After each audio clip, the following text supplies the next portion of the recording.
আসসালামু আলাইকুম everyone, welcome back to my channel. আজ আমি আরেকটি রেসিপি নিয়ে আপনাদের সামনে প্রেজেন্স রয়েছি and tips and tricks by the way cook and recipe চ্যানেলে। আজকে থাকছে খুবই মজাদার খেতে চিকেন বিরিয়ানি, সাথে রয়েছে বোরহানি। চুলে একটি প্যান বসিয়ে সরষের তেল গরম করে আলুটা অ্যাড করে দিলাম। আলুটা আমি এভাবে ফ্রাই করে নিব। আলুটা তুলে নেওয়ার পরে যে তেলটুকু ছিল তার ভিতরে আবার একটু সরষের তেল অ্যাড করে দিয়েছি। অ্যাড করে দিলাম গরম মশলা। আমি এটা সম্পূর্ণই সরষের তেল দিয়ে রান্না করে নিব। অ্যাড করে দিয়েছি 1/3 কাপ পেঁয়াজ কুচি। কিছুক্ষণ ভেজে নেওয়ার পরে 1 স্পুন রসুনের পেস্ট, 1 স্পুন আদা পেস্ট, 1 স্পুন জিরে গুঁড়ো অ্যাড করে দিলাম। অ্যাড করে দিচ্ছি বাদামের পেস্ট। সম্পূর্ণটা ঢেলে দেওয়ার পরে যেটুক লেগে রয়েছিল ওর ভিতর পানি দিয়ে ধুয়ে অ্যাড করে দিলাম। দিয়ে দিচ্ছি কাঁচা মরিচ, আমি মাঝখান থেকে একটু চিড়ে দিয়েছি, এতে করে একটু একটু করে ঝালটা বেরোতে থাকবে। একটু পানি দেওয়ার পরে স্বাদ মতো লবণ অ্যাড করে দিলাম। অ্যাড করে দিচ্ছি 2 স্পুন বিরিয়ানির মশলা, ওটা অপশনাল, আপনারা চাইলেও স্কিপও করতে পারেন। দিয়ে দিলাম টমেটো কেঁচা। দিয়ে দিচ্ছি টক দধি, 2 স্পুন চামচ টক দধি অ্যাড করে দিচ্ছি। কষে নেওয়ার পরে মাংসটা অ্যাড করে দিলাম। এইভাবে আমি পানি না দিয়ে চিকেনটা রান্না করে নিব। প্রায় রান্না হয়ে আসছে, আলুটা অ্যাড করে দিচ্ছি, এতে করে ভালো করে আলুটা সিদ্ধ হয়ে যাবে, মশলাটা অ্যাবজর্ব হয়ে যাবে। দেখতেই পাচ্ছেন এই কাপের 2 কাপ চিনি গুঁড়ো চাল আমি নিয়ে নিব। মাংসটার পরিমাণই চাল নিতে হবে, চাল বেশি নিলে কিন্তু বিরিয়ানি খেতে ভালো লাগে না।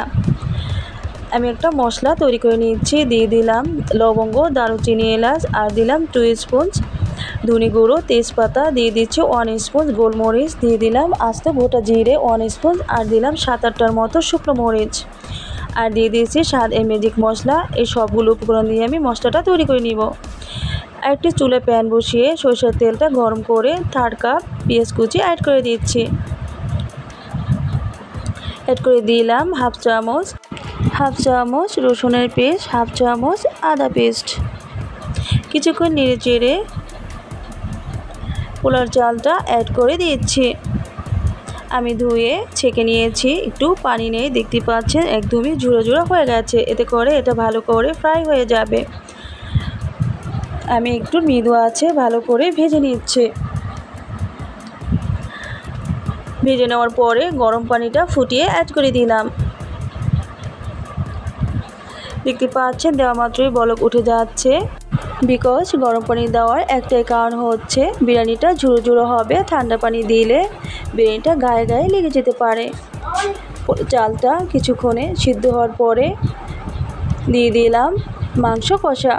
মাংসটা এভাবে ভালো করে অ্যাবজর্ব করে দিচ্ছি, ভালো করে যাতে মিক্সড হয়ে যায়। অ্যাড করে দিচ্ছি আমি মিক্সিং জারে যে মশলাটা তৈরি করে নিয়েছিলাম ওটারই 2 স্পুন অ্যাড করে দিয়েছি, এতে করে এটার স্বাদটা কিন্তু 3 গুণ বেড়ে যাবে। দিয়ে দিলাম কাঁচা মরিচ, দিয়ে দিয়েছি হোয়াইট ভিনেগার, আপনারা চাইলে জাফরানটাও ইউজ করতে পারেন বা ভিনেগার। এভাবে ভালো করে চেপে চেপে একটু ধোপে রেখে দেব প্রায় 5-10 মিনিটের মতো। দেখতেই পাচ্ছেন বিরিয়ানিটা একদমই রেডি। কত সুন্দর কালার হয়েছে, আপনার কাছে কেমন লেগেছে অবশ্যই কিন্তু কমেন্ট বক্সে জানিয়ে দিবেন। সুন্দর হাতটা দিয়ে একটা লাইক করে দিবেন, বন্ধুদের সাথে শেয়ার করতে কিন্তু ভুলবেন না। আমি চিকেনগুলো সাজিয়ে নিচ্ছি একটু ডেকোরেশন করার জন্য। ভালো করে ডেকোরেশন করার জন্য শসা অ্যাড করে দিলাম। অ্যাড করে দিচ্ছি পিস করে কেটে নেওয়া লেবু, আর দিলাম কাঁচা আম এবং লাল মরিচ দিয়ে আচার বোরহানি, এবং এই আচার ডিসক্রিপশন বক্সে দেওয়া আছে, আপনারা সবাই ওখান থেকেই দেখে নেবেন। আমার লিঙ্কে দুটো রেসিপি দেওয়া থাকবে। Thank you all everyone.